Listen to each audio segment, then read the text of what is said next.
Hi everybody, welcome to another Taubmans live colour session. My name's Fiona, I'm the Taubmans colour specialist, and we're here tonight to talk all things colour. So I'll just explain to everybody how the session runs. So for the next half an hour I will be on screen to answer all of your colour questions and to talk usually on a topic of choice or a little bit of a subject that we have happening. And then while I'm doing that, please feel free to upload any questions that you may have in regards to projects that you're embarking on, any products that you'd like to know about, because we have the most wonderful range of products available to protect and beautify your space. And also, obviously, any colour questions that you may have. So for the next half an hour, pop them into the feed and I'll do my best while I'm on screen to answer them for you. If you do have any pictures or images that you would like to share with us to give us an idea of what you're talking about and certainly to help you with colour within that space, please hold off until I finish streaming. And the reason that I'm saying that is the fact that, oops, I'll just turn myself off up there. The reason that I'm saying that is while I'm on screen, it's really hard to pop any photos onto the stream. It just won't allow you to do that. So hold off until half an hour or so and then pop them on. So we are running live for half an hour and then we stay behind the scenes for an extra half an hour or so to answer all of your questions. So tonight we are talking all about frequently asked questions, and there are so many and we get so many reoccurring subjects. So these are always fantastic sessions to bring to life questions that you're wanting to know about. And so I've got quite a few in front of me here that I'll do my best to answer, and I'll certainly do my best to answer anything that you would like to know. So we're live, fire away, upload some questions and we'll start. So the first question that I've been presented with is, what are the differences between whites? I've put white in my daughter's bedroom and it looks grey and lifeless. So really this is quite a common theme, if you like, and you can guarantee that every time I'm out and about in stores, this is really, you know, a popular subject, and people are always inquiring about white because white is used so much in so many spaces. I mean, in so many ways, if you like, and there are so many varying undertones. So, you know, white isn't just white, and it's the actual tint. So the different coloured tints that go into it and the formulation that creates the colour. So, and sometimes it's not until you pop that colour on your wall at home that it really comes to life and you're like, oh, that's probably not quite, you know, the undertone or quite the white that I was imagining, because white is very easily influenced by its surrounds. And, you know, things like artificial lighting, natural lighting, obviously the sun being your natural lighting. Also, you know, your floor coverings, you know, for example, if you've got a bright red leather lounge or something like that, that can impact your white and make your white look certainly different to what you may be expecting. So there's quite a few ways that you can get around this. And the first thing that I would always recommend is to find out where the area that you're painting is. So for example, if you are painting a room that receives a lot of natural light, using a cooler white tends to work better in this sort of environment. If you're painting an area that receives, or, you know, lack light, so it might be a bedroom that has a very small window or something, doesn't receive a lot of natural light, you're better off to use a warmer white, and that way it will warm the space up, if you like, and you alleviate your white looking sort of, I dare say grey, a little bit dirty if you like to use that undertone, use that sort of terminology, and lifeless. So there's sort of things that you sort of take into consideration, and don't be afraid when if you're using white throughout your entire home, don't be afraid to change the undertones or change, you know, move from a cooler white to a warmer white to accommodate that space, and then that alleviates sort of that grey looking white in an area where it doesn't get a lot of sun. So, and the other thing, and I say this, and I know I sound like a broken record for people that have tuned in before, and if you are listening, the best bit of advice that I can give you is to get yourself a sample pot, because if you're looking at a colour swatch, you know, and you're looking at something like the size of that, when you take it home and put it within your space, it's going to change, and something that size isn't really going to be indicative of how the white's going to play within its environment. So I would recommend getting yourself a piece of cardboard at least 1 metre by 1 metre square. Don't go any smaller than that. And there's 2 areas within the home that you should trial your colour. So brush out 3 coats of your sample pot onto your cardboard. Pop your piece of cardboard up near the ceiling, so in the corner of the room up near the ceiling, and you'll be able to see how the white will play under artificial lighting, with sunlight, etc., etc. And the other place to pop it is down near your flooring, so that, as I was saying before, floorboards, etc., can influence the tone of your white or the look of your white. So trial it in those 2 areas and you kind of can't go wrong. And don't be afraid, like if you're going into your store and you are, you're on your path to purchase, you're ready to get your paint and you want to get your white, don't be afraid to take in a piece of white card or a piece of white computer paper or something like that to pop your white chip up against it. Now, the reason I say to do that is when you put your white up against a white piece of card and you want it to be as white as it can be, so quite a bright white, you get to see the undertone of the white that you're looking at. So for example, if I'm standing in store and I have 3 different chips here and I've got them sort of sitting against each other, you really don't get to see what sort of tint or what undertone that white's going to have. But the minute I start to put them, and I don't know whether you'll be able to see this, but pop it up against a white background. So for example, this one's more of a neutral white. You can start to see how this is starting to come to life, if you like. And then the middle one here is more, I don't know whether it's going to give you a great indication, but the middle one here is, it's a warmer white. And then the end one here, yeah, you'll be able to see this. I probably need some more hands actually. The end one in question, so the end one here is a cooler white. And so you can really see when you pop it up against a white piece of card, etc., how the tint in the colour itself comes to life. So that's a really important tip, along with sampling your colour. And this applies as well when we start talking about other tones that are being used within a space, because not only whites, people are starting to really explore colour, which is fantastic. They're getting some confidence with colour and they're starting to use it to adorn all of their walls within their space. And I say that's fantastic. I think there's nothing better than surrounding yourself with colour. But again, trial the colour within your space just to see how it's going to look. Because, when you're in store and you're looking at a small chip, or even if you're looking at perhaps, one of our colour cards and you're looking at a chip, something along the lines of, a small size like that, it gives you an indication of what the colour is, but you really won't see it come to life until you paint out that larger swatch. So that's really important. So that's one way to alleviate, your whites looking grey, etc. So I hope I've answered that question. Okay, so the next question, and I seem to be getting a lot of people are working with, so there's quite a lot of renovating going on out there, which is fabulous. And doing things, working with existing elements within a space, which is great.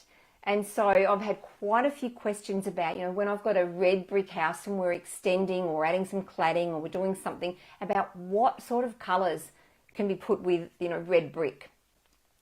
So the first thing I think of, and it's, using the colour wheel and using the opposites on the colour wheel, because they are designed to complement each other. So if you're beginning your colour journey and you're not really sure where to start, a colour wheel is a fantastic place to begin. So you've got red on one side and then on the opposite side you've got green. So for me, I start to think that using something that, and it doesn't necessarily need to be green as such, but using a tone that has using a colour that has a green undertone is going to sit really, really well with a red brick. And so, we could start to explore depending on how you're wanting it to go. And obviously there's other factors to take into consideration. So things like when you're doing a renovation and you're creating a colour scheme for yourself, really important to look at what other elements are going to stay within the space. So for example, luckily I've been told, I'll just read what it says here, we have a dark grey roof, almost black, and want something to complement the brickwork. So I know that we're working with a dark grey roof, almost black. I would almost think, I'm at a guess, probably thinking it's something like Monument. And then we've got the red brick. So it's finding a tone that's going to sit within that or work with that, because it's really important that, you know, you're going to connect the rest of that space with your color. So I would imagine if we are working with a red brick and I'm saying, let's talk about using something with a green tone, and we're looking at monument, automatically I think of perhaps a grey that has a green undertone, or even more something that is a green that tends to be let's just say muted right down, so it's not, let me see if I can explain myself a little bit better. So you could, for example, there is a lovely tone here that I'm looking at that would sit beautifully with red brick, and it is called Reed Bed. I'll see if I can get that up on the screen.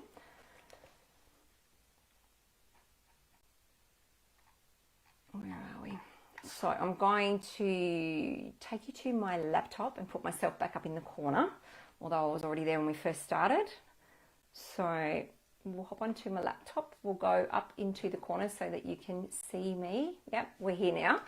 Okay, so if you go to www.taubmans.com.au, you'll be brought to the landing page or the home page that looks like what you see on your screen. And so if you're looking for information about what products to use and colours, etc., you've come to the right place. So quickly, if I just hover my mouse over where it says products, you can see the drop down menu, and everything is popped into a category for you. So it makes it very easy to find products and obviously information associated with those products. But for colours, let's have a look at colours, and I'm going to select paint colours. Now there's quite a few ways that we can look at colour on here. So we can use the search function here, and it will bring up pretty much a lot of colours that we'll find on our colour walls and within our Galaxy fan deck. But if you scroll down, and before I go any further, again, everything has been put into categories or colour families, which makes it extremely easy to shop. So if you're not sure where to start, this is a great destination to begin your journey with colour. But if I continue on down and I go to where it says order colour swatches, now I'm going to click on here, and the reason I'm going to here is that if there's not a colour on our website, you can actually use the search function here and you can find other colours that don't necessarily live directly on the colour part there. So I'm going to pop in a colour that is called Reed Bed, and I'm going to hope it comes up, because we are live and sometimes it doesn't always go to plan. Okay, so there is a fantastic colour here. So I'm going to click on View Colour Details, so we can bring up a larger swatch. Now what I see, or what you're probably seeing on your screen at home, is not, it's quite indicative, but to be honest, the colour that I have here in front of me has a little bit more of a green undertone, and I know that popping something like that against your red brick and again against monument creates a beautiful warm colour palette. And we are starting to see, I'll just pop another colour in here as well, we are starting to see a trend, I guess you could say, sort of moving towards warmer tones. And even though we've talked a lot about previously, you would have seen if you're following these sessions, talking about Hamptons or coastal colour schemes, and we're starting to see even they're introducing sort of warmer Hamptons schemes. And again, you know, the whites that are being used in those tend to have, you could say, a slight green undertone, but it tends to be a little bit warmer, and the beautiful, beautiful tones, very easy to live with. So another colour, or another way that I'm just thinking we could go as well, sitting with the beautiful beautiful red brick, would be, I just want to see, okay, so going for, where are we? A tone, even something like, I'll pop this up on the screen, and it's going to probably look similar to what I've just popped up, but from where I'm sitting and what I'm actually looking at, there is quite a bit of difference.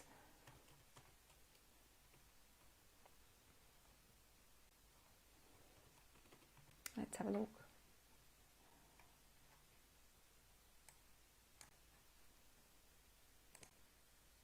Oops. Again, another tone, a warmer tone, still has a little bit of that green undertone that would sit beautifully with a red brick, and certainly sit well against the mortar joints as well, like the mortar, like sit beautifully with that. And again, when we're using a dark grey, which I'm presuming is Monument, would sit extremely well with that as well. So looking for tones like that, we know that you can't go wrong. The other thing that you could also do, and I'll come back on screen, the other thing that you could do is to, and you would have heard me talk very much about Colorsmith. You could take a photo of your brick itself, pop it into the Colorsmith app using the photo function option, and have a look at the colours that you could create from that. That's certainly going to allow you to create your own bespoke palette. And I'm just trying to see, there was another green that I would have loved to have popped up on screen. Oh, here we go. One more, and then I will, I'll just quickly take you back to my laptop, because this is the other colour I was thinking of. Beautiful. I'll pop myself in the corner. Another colour that's called Snow Olive, which is very much a green grey. Let's pop this up here. And again, you can definitely see that that has more green in that, and it is beautiful. And when you see it, you know, in actually, like in the sample here that I have that's paint deposited, it just sings alongside Monument, and it would just look superb with a red brick. So there's something there to consider for sure. All right, I do have another question here, so I'll just come back. All right, the other question, and it is a very common theme, and we talk about this a lot, and we talk about greys, and people have, and I do too. I think there is very much a love affair still going on with greys, and greys are certainly standing the test of time. And even though the undertone of the grey may change slightly, it's something I feel that's going to be around for quite a while. Now, when you're shopping for grey, and the question that I have here is, why does my grey look blue? And that's something that the amount of times that I have had conversations with consumers regarding grey, and I guess you could almost say a disappointment that they feel when they paint their space, and it could also be interior or exterior, and how that it's taking on, or it's really throwing that blue undertone. And not every look, I personally think that looks fantastic, but it, you know, colour is such a personal choice, and I talk about colour being very emotive, and colour means a lot of different things to a lot of different people. So getting the colour right is really, really important. And as I said before, it's very personal. So to avoid your grey looking blue, there's a few things that you can do. So I guess the best way would be to have you understand how grey is categorised, if you like. And this is my interpretation of grey. So for me, when I look at greys, there are, excuse me, there's 4 groups that you can sort of pop greys into. Now, the first one is a blue grey, so that's why your grey is going to look blue. So a grey that tends to have more of that blue undertone.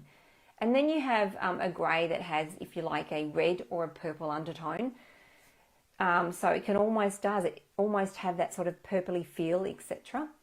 Then you've got a grey that has a brown undertone, or commonly known, you may have heard being referred to as a greige, which again, beautiful and very easy to work with. And you'll start to see, I believe, that style of grey is going to really become quite prominent and be utilised quite a lot now, because we tend to be going into warmer undertoned colours. And also the other grey, which is my favourite to work with, it's almost foolproof if you like, is a grey that has a green undertone. So when you're working with greys that have green undertones, they become, you could almost say, a neutral undertone. And so when you're working with a neutral colour, it tends to sit extremely well with many other colours, works very well in many environments, interior, exterior, and you're left with a world of opportunity to pop other colours with it. So when I'm working with greys or when I'm helping consumers to select greys, that's the way that I send them, starting them with a green based or a green toned grey because of the simplistic approach to using it. So your grey could look blue because you have a grey that tends to have more of a blue undertone. And even when you start to look at really, really deep toned greys, and you might be painting the exterior of your home and you're wanting a grey that's so dark that it's almost bordering on black, but they still have the varying undertones. So it's really important, and I cannot sort of say I can't stress enough the importance of this is to trial your colour, because when you pop greys outside and you pop them in full sun or you put them in areas where they're not getting much light, etc., they tend to start to take on their environment, or they tend to start to play differently. So it's really important that you understand how your colour that you are thinking of painting your home in is going to work within your own environment. So, and even if you're building like new builds, as I said before, getting yourself a large piece of cardboard, painting out your colour, and even if you're taking it up to, it might be a block of dirt, you might be taking that piece of cardboard up and moving it around, walking around areas on your block of dirt, if you like, just to see, and different times of day, because that's when you'll get a really true indication of how your colour is going to look. So they're really important things. Okay, I hope that's helped you with your grey. Look, next week I'm going to show you, and I'm super excited about this, but I thought I'd leave it for another week. I'm going to take you through, for those that are using Colorsmith, Colorsmith has had a fantastic update within the app, and it does have some new functions that I'm going to take you through, but it does have new collections of colour palettes within it. And one that I really do think that sort of resonates with what we're talking about when we're talking about greys is the neutral colour palette. And I've had a look at it, and it does show the how I'm referencing how greys can have, more of a red undertone or a brown undertone, etc. It really shows you on one screen what it looks like. But I thought I would wait until next week just to make sure that the update has gone through to everybody, and so that for those of you who are at home, if you're wanting to follow me, we can go through the app and I'll take you through that, because I think it's really important, and I want to focus heavily next week on whites and neutrals for interiors and just explore the app a little bit further, because when you are out shopping and you're on your path to purchase looking for colours, I think that this app here can help you wonders. So I've just been asked, hi Brianne, thank you very much for joining us. Could you give some examples of the green-based greys, please? I certainly can. So I'm going to have a quick look.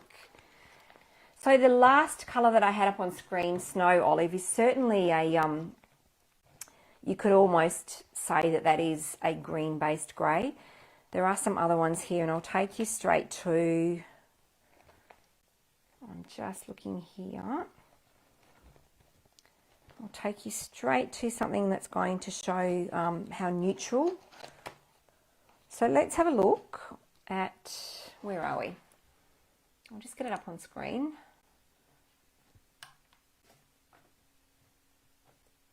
Okay, that worked. Awesome. Okay, there's a colour here called Lunar Rock. Let's see if I can...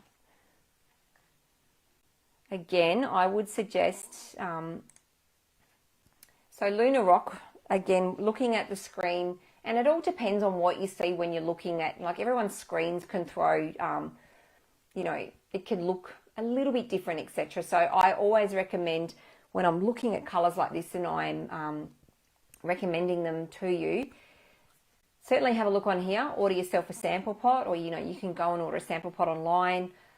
Go into your local hardware store, have a look at the Taubmans Colour Galaxy fan deck, etc. So you can actually see the colour, or of course have a look at the colour wall. because looking at a screen is just it's indicative. It's not necessarily true to life as to what I'm seeing here. So Lunar Rock, another great one here as well. Let me just bring this up. Here we go. So Flint, yeah, you can see that you can really see the green undertone in this in Flint smoke. Be good if I could get my words out. This is a fantastic grey, and what I love about this, and I've talked again about having a neutral undertone, this style of grey works extremely well. Excuse me, you could use it interior, you could certainly use it exterior. You could pair that with, if you either if you have a light roof, something like Surf Mist, a dark roof, certainly like Monument, or even colours like Wallaby, and even going into your blue tones like your Basalt, etc. So again, a beautiful green-based grey that is extremely adaptable, and again, talking about a neutral sort of undertone, if you like. So it works really, really well. Great place to start when you're shopping for colour. I hope that's helped. Brianne, if it hasn't, please feel free to pop something else into our feed if you'd like any more information. The other thing too, I guess, is if you are looking for colours and you're not sure where to start, again, I'm going to just bring the whites and grey palette, and I just want to show you here what they've done, so when I open this up, you can see one side it says cool, the other side says warm. So when you're shopping for colour, you're not sure where to start, this is a great way. Like, you know, you've got all your cool tones, cool whites and neutrals, and then you've got all of your warmer whites and neutrals. So it gives you a great place to begin. And also too, for exteriors, like we do have a great colour guide here, and below along the bottom there you'll see the ColourBond colours. But the best way to use this, and I'm going to show you now, is because each colour, each line of colour has been designed to work with the bottom run of the ColourBond colours. So if you are beginning and you're not sure, just do this. Grab yourself the colour brochure and you can start to fold. You see what I've done there? Folding each ColourBond colour below, if you like, so each strip of colours. So again, straight away you've got an entire colour palette there that is designed to work together, and you can certainly select colours from that line, or from that almost a blade. It's almost like a blade of a fan deck when you do that. But that's another great way when you're looking for colour, to shop for colour, because this is what this is all about, to help everybody. So, and again, you know, really important, make sure that you're using good quality products, that you're having your paint tinted into. And I know that one of the most frequently asked question, and I would dare say every second person is talking about this at the moment, is mould, issues with mould. So ensure that your paint has an inbuilt mould inhibitor, and I'd certainly recommend sending you towards something like Taubmans Endure. It has everything you need within the can itself, so it has all of your mould inhibitors. It's very low VOC, and it has what they call NanoGuard technology, which means that, for me, it enables you to scrub, literally scrub the paint without the paint burnishing or creating shiny patches. So certainly have a look at Taubmans Endure. So I think that's going to conclude our session tonight. Thank you very much for joining us. Appreciate you popping by. I'll be sitting behind the computer for the next half an hour or so. So if you do have any questions, please feel free to upload them into this feed, and I'll certainly answer them for you. So it'll be back again next week, same time, same place, taking into consideration daylight saving for other states as well. So until then, everybody stay safe, and as I always say, happy painting. Thanks very much. Bye.